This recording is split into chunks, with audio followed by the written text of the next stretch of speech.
What's up, everybody? Hey, it's Brian and Dez, as always. With our normal, absolutely nothing went wrong introduction to a normal episode. No. We do this all the time. But yeah, we got to apologize. We do.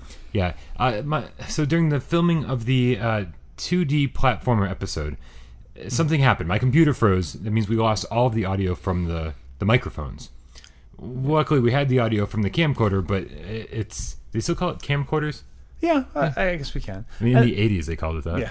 And the thing is, we want to make sure we put out a good product. And we want to make sure it's something you guys can enjoy, but we talked about it. It's like, well, look, we have the choice of we scrap a whole episode or we put it out with what we have. And we decided we're going to put it out. We want to get this content out because we're talking about something we think is kind of fun. Yeah. And honestly, my big concern was if it was one of my favorite podcasts, what would I want them to do? Right. And I would absolutely take the quality, sacrifice the quality to get the episode. And so that's what we're doing. For the rest of this episode, we're going to sacrifice the quality so that you get the episode we filmed for you. And on the plus side, this really means we're a real podcast because pretty much every podcast I've listened to has had this episode. We're like, oh, the audio broke down, the recorder was bad, sorry. We're a real podcast. Yay. All right, we'll see you after the episode because guess what? It didn't end well either.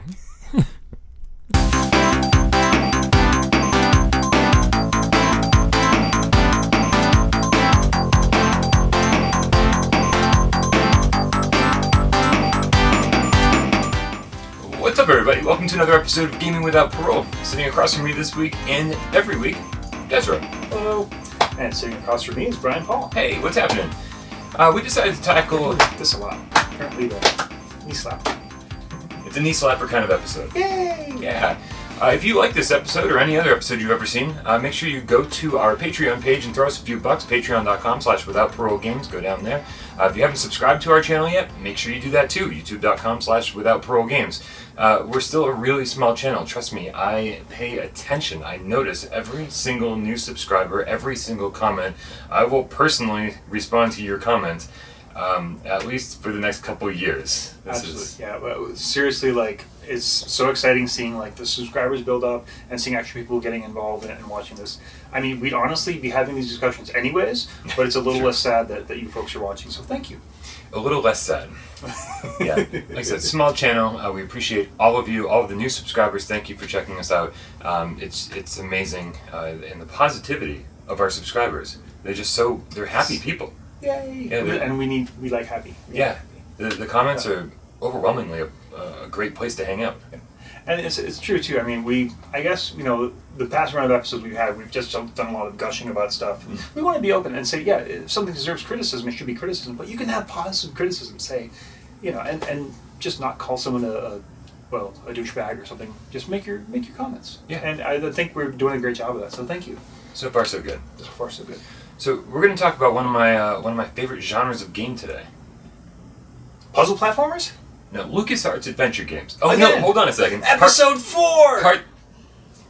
What happened to 3? I said the wrong number and I showed 8. I don't know. What happened to episode 3? So George Lucas. Okay, so we're going to talk about 2D platformers. Now, when I was a kid, all my friends had Nintendos and stuff like that. This was the kind of game that I wanted to play. This was my favorite kind of game. And but what we're not going to do today, we're not going to cover 2.5D games. We're not going to cover Metroidvania style games. Nope. We're not going to cover brawlers or puzzle platformers or 3D platformers because those are all probably at some point, in all fairness, going to get their own episode. And much to my disappointment, we'll not be covering the 1D games either, although that's a pretty underrepresented genre. That joke would have been funnier if I didn't just completely choke on the word underrepresented.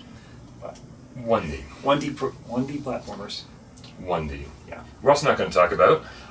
so there are some classics in this genre. Mega Man 2, one of the best games ever, period. And right now, a good chunk of you have the theme song running through your head. On an off note, as I was putting together stuff.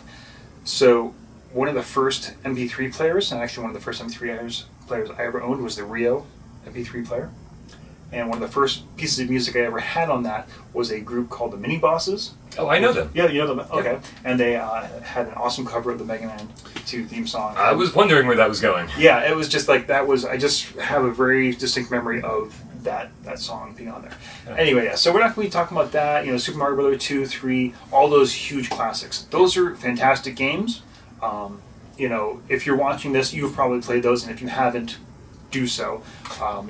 You're going to have this November the new Nintendo little mini consoles coming out. Oh yeah. You're going to have the chance to play all those games on that and do that. Yeah. Yeah, I mean, some of the games we talked about, I'm sure will be known, but we didn't want to talk about the ones that were just gimmies. Yeah. For me, I made a list of these are the games that I spent most of my time playing. Yeah. But, Yeah. Can I start? you may start. Well, thank you for your permission. I'd like to start. Oh, I like that. I think that should be a thing. No, I don't like this already.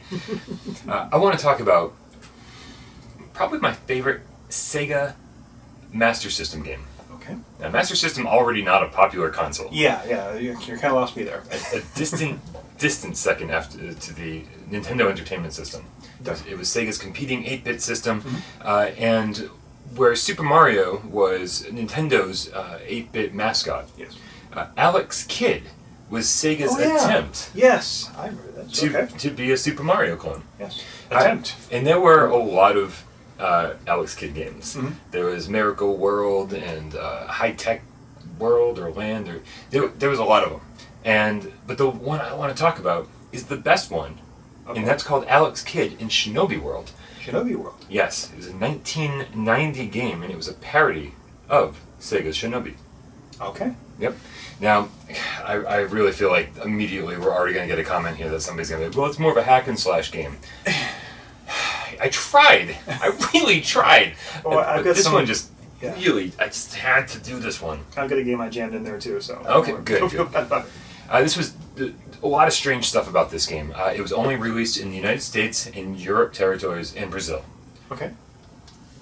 Developed in Japan, not released in Japan. I got one of those too. Weird. This is weird. Yeah. Maybe we should have had a separate episode about this.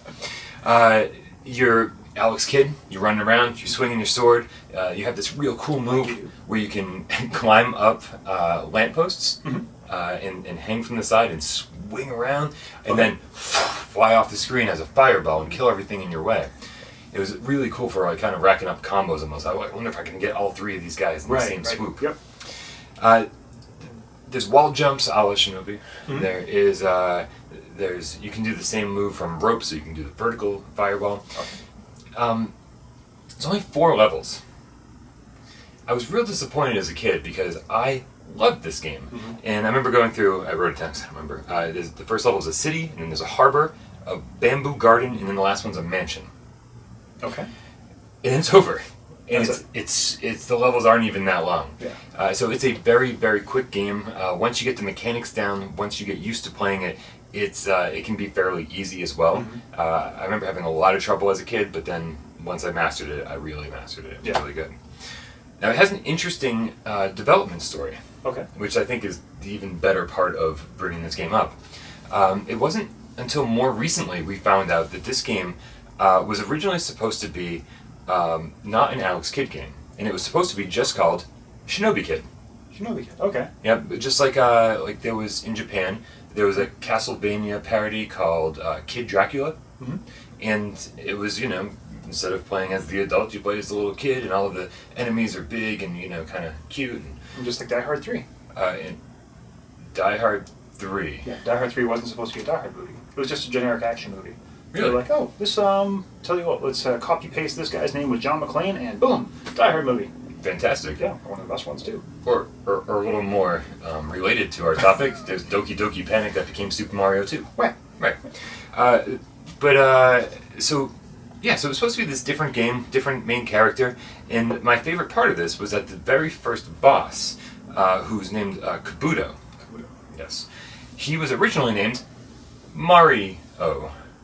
M-A-R-I-O-H, which was a combination of Mario. Right, and O. And Ken-O, which is a Shinobi villain from Shinobi proper. So the design of the original boss, first level boss, Mario, had a mustache. Now, obviously, Sega's poking fun at their competitor, Nintendo. But they actually kept in everything except for the mustache and design of the character. He still has the same moves. He still throws fireballs at you. And even better, once you've hit him a few times, he goes boom, boom, boom, and shrinks down. And then you fight a mini Kabuto. So just like what happens when Mario gets hit. So maybe a more interesting story about the development of the game than the game itself, but still a fantastic game. And if you have a Master System or a way to play Master System games with the power-based converter on the Genesis or any kind of retro, one of those newer consoles that play retro games, definitely get this one. Yeah, you should still be able to find it pretty cheap too. Master System games really never, a lot of them haven't taken off in price. Cool. Yeah. All right. So my next one is a game that was developed to be the game it was. It was developed for a system, and when I got this system, I probably played this game more than almost anything else. Okay. This is Kirby's Adventures in Dreamland 2.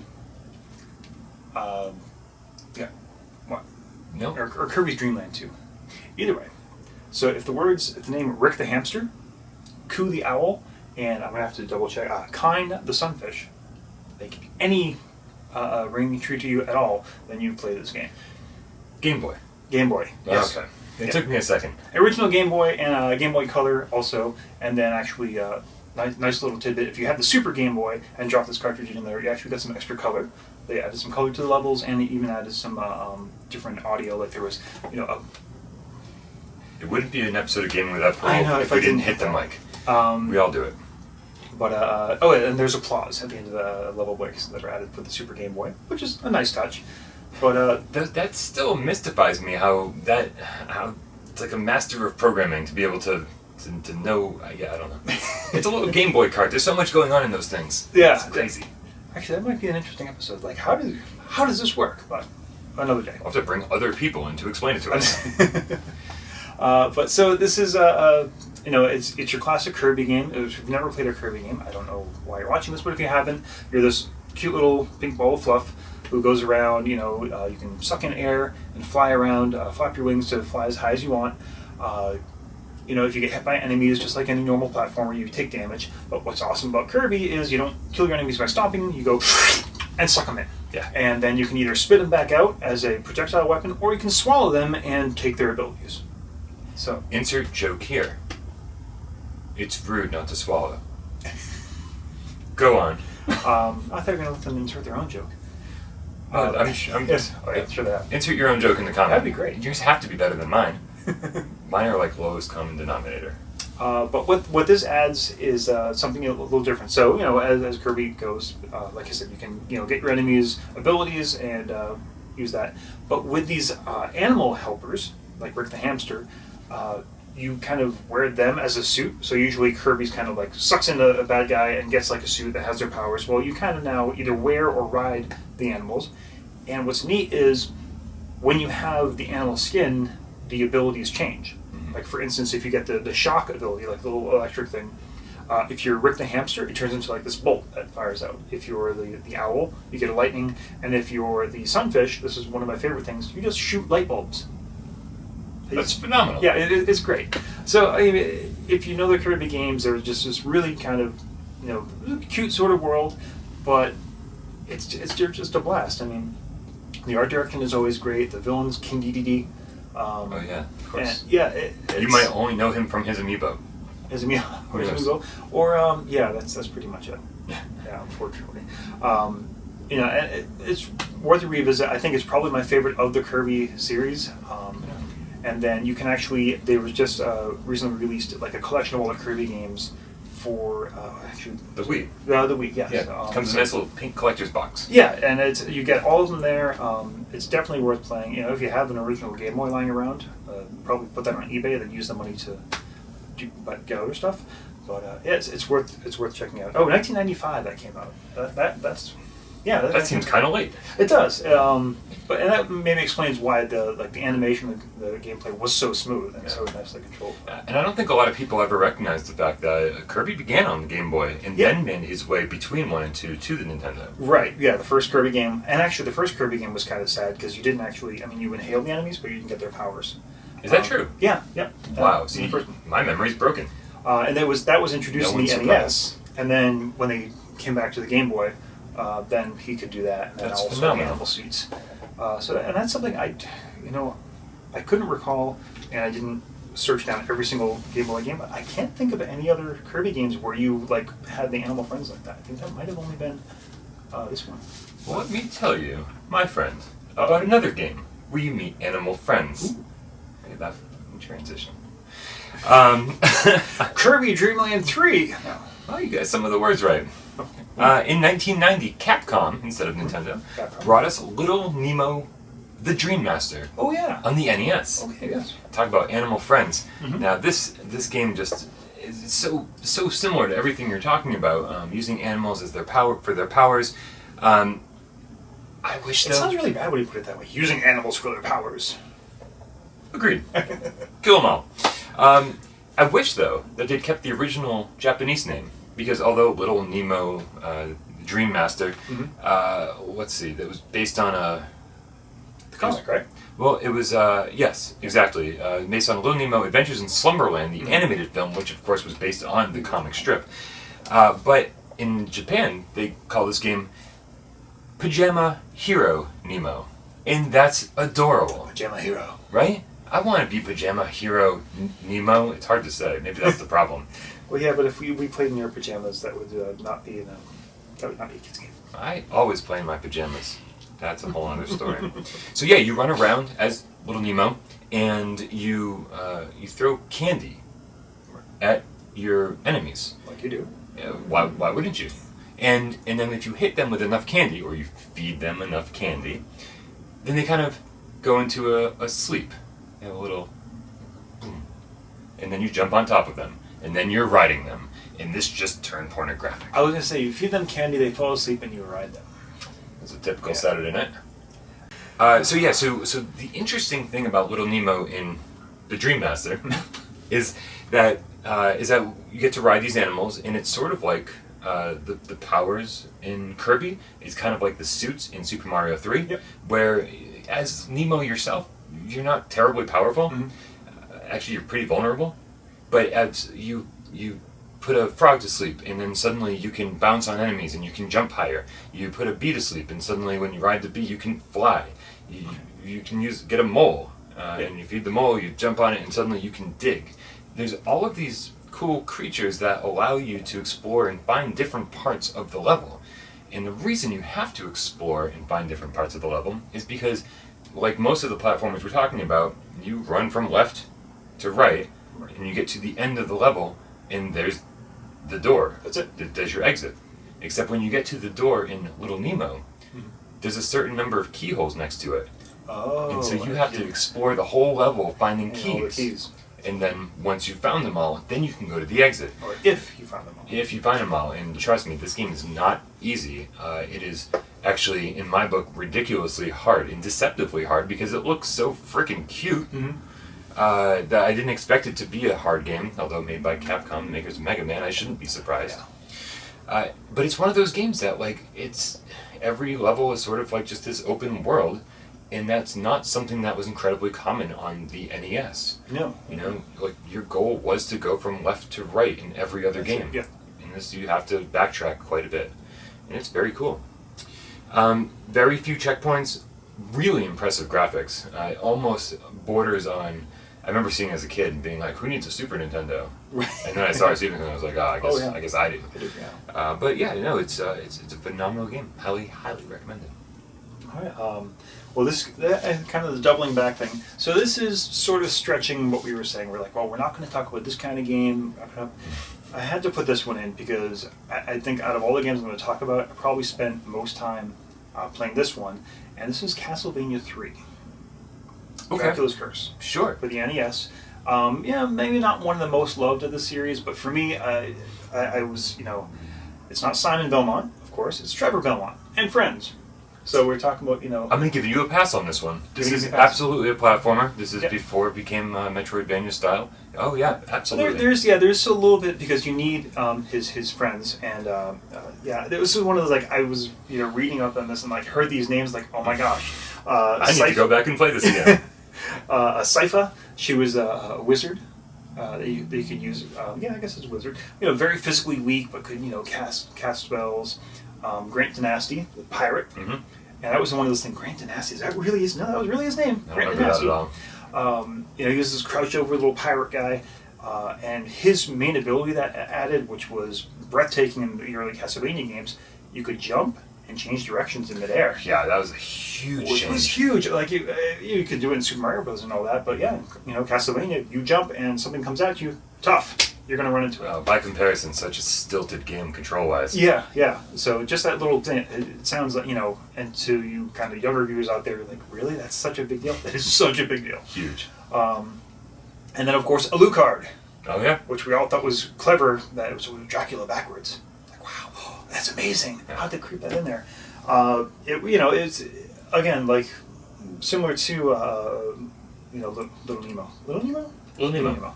You needed these other characters to kind of unlock different things, and I don't know this was the first, but it was definitely one of the earliest ones that I remember playing where if you played it with different combinations of characters, you got different endings. Oh yeah. Yeah, so you could play it through as just Trevor, and you get one ending. If you played it with Trevor, and the idea was too, when you played with the other character, you could swap back and forth between the two characters, which again was pretty breathtaking for the rest of the time back in 1989. I remember every time I discovered a new character, there was always this like a knife in my gut. I'm like, I don't know if I should take them with me or keep the person I have. Like, I don't know what's coming up. Yeah. And that was always the choice. And of course, then you played it through a few times. But I was just like, and it's the same kind of thing. Even today when you have all these like resource management games, like, I got this cool new toy, but I'll have to get rid of those. It's the same kind of tension. Of course, you end up with your favorites. My favorite was Sypha. Because that was just awesome, this badass like white mage in the middle of this game. It was actually a prequel. Of course, Trevor Belmont is Simon Belmont's ancestor. One thing, this was... You're just going to ignore that. Sorry. I guess we have to move on. But before we move on... Thanks, Worcester. 3 things I want to say. Help me! The Help Me code. I don't know the Help Me code. The Help Me code gave you 10 extra lives. It only worked on the American version, because apparently Americans are weak. You have to type in Help Me as a password? Yes. Okay. Help Me, and you get 10 extra lives, which was huge on this game, because you died a lot. Oh, yeah. It's a Castlevania game. Yeah. The other thing that I thought was interesting, Nintendo Power in its own rankings rated it as the 9th best NES game of all time. Like their opinion or best-selling? Their opinion. Okay. I'll take that. Then, this blew me away. I need to run this down when this is going to be developed, or if it's still in development hell, or if it's actually coming out. There is a movie based specifically on this one by Frederator, which is the folks who bring us Jimmy Neutron, which so this tells me it's going to be 3D, probably computer graphics. But, so right now I'm terrified, but then Warren Ellis is writing it. So remind me. Warren Ellis, comics author, Transmetropolitan, we talked about him. Yeah, we did. Dead Space. Dead Space. Yep. So, like, Warren Ellis doing a Castlevania game, now you have my attention. Yeah, sign me up. Castlevania movie, sorry. Yep. So, yeah. I know what you're talking about. If I'm going to go back and play a side-scrolling or early Castlevania game, I'm going to go play this. It's not Simon Belmont, but it's pretty darn good. Yeah. I want to talk about, this is the only game I have on my list that didn't make it here to the States. Okay. This is a Japanese-developed game for the PlayStation 1 called The Adventures of Little Ralph. Apparently I like games starring little people. Yeah. Yep. They're done for. Still warm, though. Again, only available in Japan. This is a... Alright, I'm done. You don't want to tell anybody to watch this episode. Yeah. Oh, yeah. Little Ralph. So this is interesting because when the PlayStation 1 first came out here in the West, yep, I didn't think, I was like, which hemisphere are we in? There was always this unspoken rule that Sony had against 2D games. They were like, the 3D is the future. Our PlayStation 1 is capable of amazing 3D graphics, and that's what it was built for. Yeah. And we don't want anyone thinking that this is anything less than like a new futuristic console. Yeah. We're too good for those 2D things. Yeah. Right. So there was a serious lack of 2D games in the States, at least. And anytime we ever saw a preview of one from Japan, we were like, I don't think we're going to get that. Yeah. Castlevania Symphony of the Night, of course, being the notable exception. Thank God we got that. Jeez, can you imagine? Oh, Symphony's the best. It's good. Yeah. But no Cypher. Yeah, okay, true. But Maria. Anyway. Little Ralph is a 2D action platformer where you start off as a man named Ralph, and then something awful happens at the beginning and you get turned into a little boy. And by awful I mean phenomenal. And you run around as little Ralph and you are swinging your sword and you're killing bad guys, and it is super duper expensive. It is like $200 if you want the boxed copy. Okay, so I have so many stories about this. I'm going to blast through them as fast as possible. I bought this game. And the reason I bought this game is because former Gaming Without Parole host Mike Zeller, he introduced me to this game. We used to do game nights so that we could teach each other about games that we were unfamiliar with. And we had a Japanese PlayStation 1 night at his house. And he showed me all of these cool imports. And Little Ralph I was obsessed with from the moment I started playing it, because it was one of those rare 2D awesome games that should have been on Super Nintendo. Yeah. But since it was on this 32-bit hardware, it was beautiful. The animation was phenomenal, and the controls felt great, and the music was amazing. See, yeah, right? You want to play this? I do. It's awesome. And so I immediately was like, okay, I got to find a good price for this game. And I spent way more than I should have. It wasn't $200 at the time. I probably spent around $100. I don't know what's wrong with me. I don't do that anymore because I spend all my extra money promoting this channel. Patreon. Patreon.com/withoutparolegames, please. I promise you I won't spend it on buying import games. I will spend it on building this channel. Unless you really, really want us to review that game. Yeah, and then just send it to us. Yeah. We'll do it that way. So the great thing about this story is that I think I bought it on Amazon or eBay. I can't remember. And whoever I bought it from had this stock image as their photo. Okay. And I was like, oh boy, I'm going to take the risk because it's the cheapest one out there. Yeah. And the description was that it was, like new condition and blah, blah, blah. And I was like, well, who can go wrong with like new? And it shows up, and although the disc is perfect and it's got the warranty card and everything's complete, it looks like someone left it out in the sun for a while and the front cover was faded. Not horribly so. Yeah. But you spent $100 on a used game. Yeah, I bought it because it was in new condition. So I sent an email, and I never got a response. Okay. And then 2 weeks later, I sent another email, and I immediately get a response saying, "We just refunded all your money. Sorry about that." Because it was from somebody in Japan who I think apparently maybe had a translation issue or something. That's awesome. So basically, I got this awesome, almost new, sort of sun-faded version of Adventures of Little Ralph for free. Sweet. So thanks, Japan. You did it again. Yeah. Yeah. So that's it. I love this game. It's hard to find, except if you want to play it and you don't care about owning a physical copy of it, turn on your PlayStation 3, create a Japanese account, go to the Japanese store, and for 600 yen, you can buy Little Ralph digitally. 600 yen? It's like $6. Oh, okay. Roughly. That's good. Yeah. Well, actually, considering what's happened to the market this week, then I don't know. It's like $40. Now, you might be able to tell when we're filming this. This is a safe place. We decided we're not going to be talking about recent events because this is a safe place. Yeah, because everything's fine in our reality. Make it yours. So you got one more, right? Speaking of, I've got two. So all right. Well, and I'm only going to do one of them. Which one do you want to make the honorable mention? Well, yeah. See, both of these, I'm really stretching the definition of what we're talking about, and one I literally cannot get it out of my head, so I'm going to have to talk about it. And this guy here, and you folks here are probably going to yell at me. He's like, this isn't a side-scrolling platformer. This moves from left to right. You're jumping up and down on platforms and collecting objects. So, as far as I'm concerned, this is a 2D side-scrolling platformer. Robot Unicorn Attack. It's an iOS game? It's originally a Flash game, then became iOS and Android. This was an Adult Swim game. When they first started making games, it was one of their most popular games of all time. They had 1 million plays in the first week. Wow. Wow. So think about the first week. This isn't even. I mean, this is AdultSwim.com. This is not a gaming platform, and especially back then. This was 2010 when they first started doing Flash games on their website.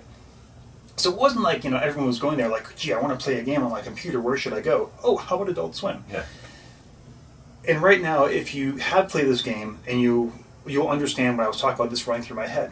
The soundtrack was a very simple soundtrack. It was Always by Erasure. Oh wow. Hold on to the net. Okay, I'm not gonna. We don't need to no hear me copyright sing. strikes either. Yeah. But it was one of the first Endless Runner games I ever played. I did play the original Cannonball, which I think might be the first Endless Runner. I don't want to make such bold Yeah, proclamations. it's definitely one of the first popular ones, and it's alternately gorgeous and very tongue-in-cheek. If you grew up in the generation we did, you know about Lisa Frank Trapper Keepers. Mm-hmm. It's pretty much one of those come to life. It's a shiny chrome unicorn jumping through all these colored, rainbow clouds and whatnot. And it's a very simple endless runner. You jump, you move forward. You jump and you dash. Jump and dash. Those are your only two controls. As you go through, you can there are pixies, little fairies you collect for energy and power and to speed you up. And then you have to hit the dash button to hit and collect stars. If you run to one of the stars without dashing, you die. If you dash, then you get a star. Hooray! You get 3 lives, which they call wishes. Okay. And you lose 3 lives and you die. And just like an Endless Runner, the more you play, the faster it goes and the more difficult it gets. I love everything about this game. I spent so much time playing this game. I was instantly hooked. There's a concept called flow in psychology. If you've ever, some of you play sports and they talk about being in the zone. Anytime you kind of get really good at a thing, like sort of time drops away and you're kind of just in there focused. I got that experience playing this game. I know it sounds weird. It's a very simple game, and I think Endless Runners. I think that is the thing that happens. Yeah.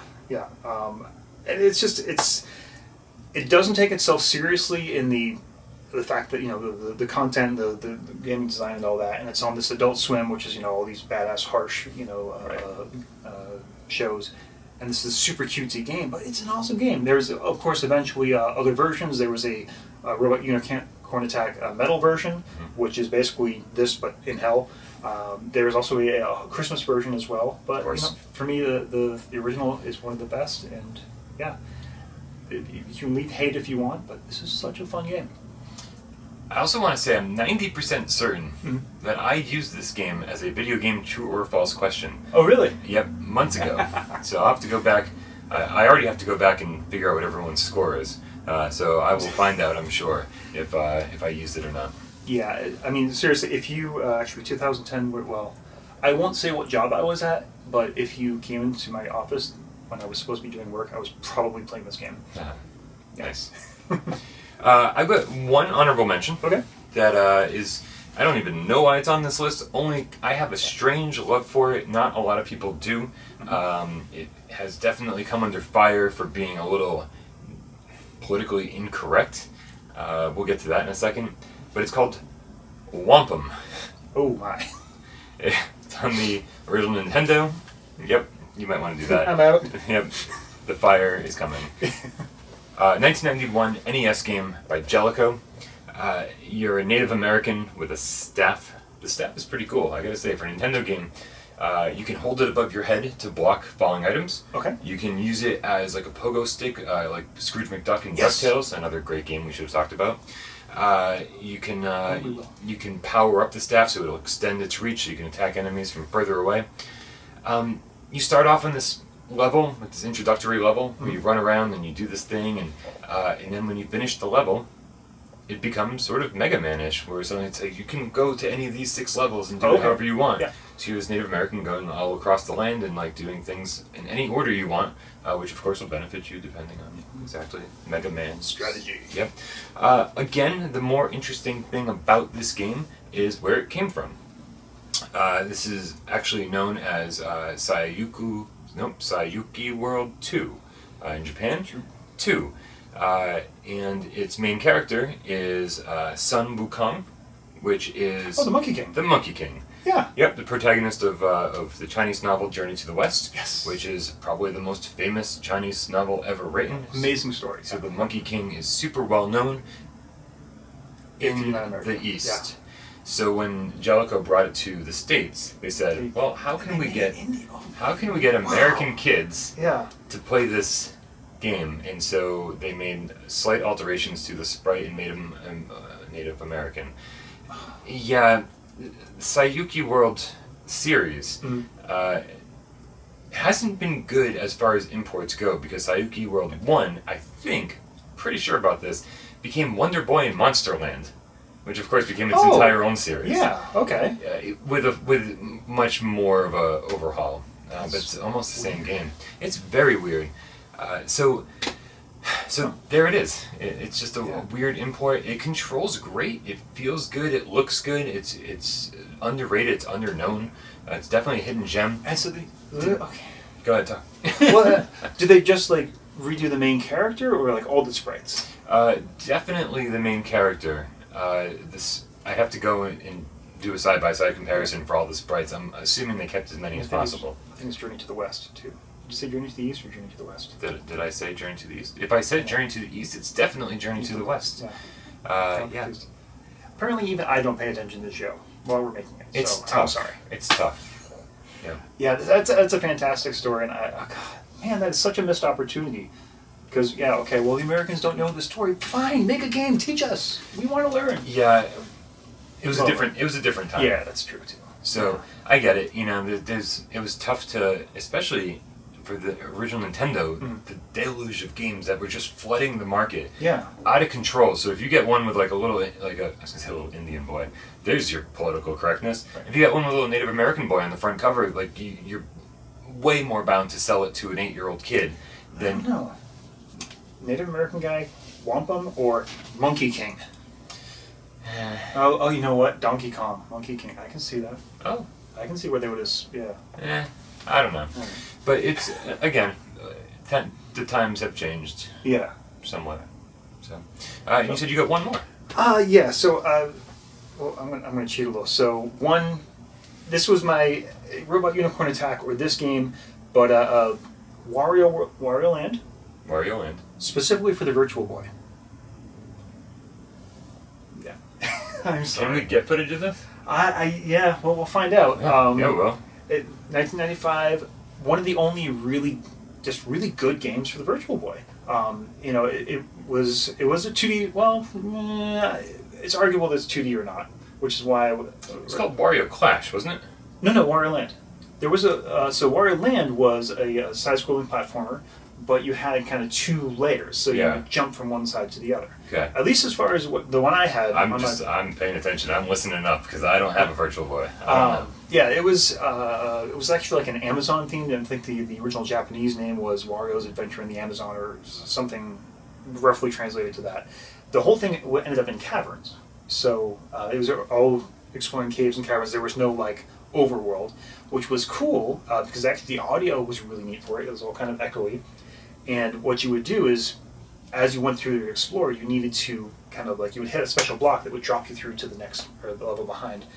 Uh-oh. I don't... Yeah, the screen's not moving. Okay. Well, so either this isn't working, or... 2 seconds. Okay.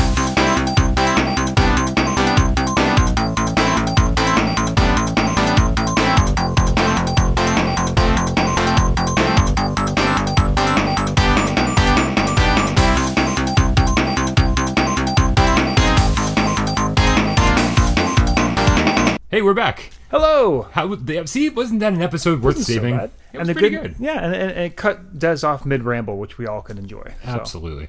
So, make sure you support us on Patreon, because that's definitely... Because apparently we need mics everywhere, and extra recorders everywhere. We're a mess. Yeah. Thank you for tuning in. We will absolutely see you next week with an episode about the NES Classic, which we'll probably be wearing these clothes for. Surprisingly, yeah. For Gaming Without Parole, I'm Brian Paul. I'm Dezrah. We'll see you next week.